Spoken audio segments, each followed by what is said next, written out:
Haai, goeiedag. Ek hoop dit gaan goed. Ja, ons gaan voort met Psalm 23. Kyk ons na vers 3.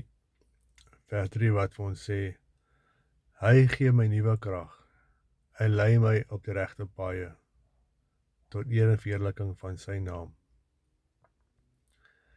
En dit is belangrik om te onthou dat God vir jou elke liewe dag nuwe krag gee.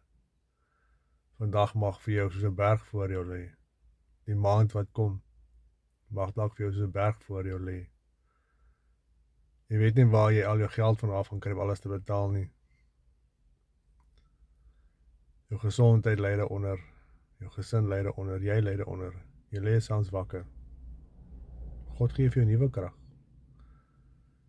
En hy sal uitkoms gee. En hy lei jou op die regte paaie. God sal jou nie laat struikel en laat wankel nie. Hy sal nie op paaie lei waar hy nie wil hê jy moet wees nie. En hy sal by jou wees elke trap van daardie pad. En die belangrikste is om te onthou is dat ons is hier om God te verheerlik. Ons is nie hier om